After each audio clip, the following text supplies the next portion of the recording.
The herringbone stitch is done between two stitch lines.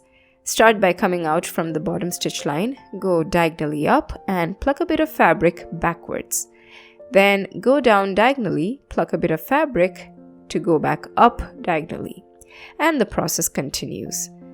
This is one of the oldest stitches in the world. It can take curves and corners well. If you notice, it can also go wide and taper easily. It is usually used as a filling stitch.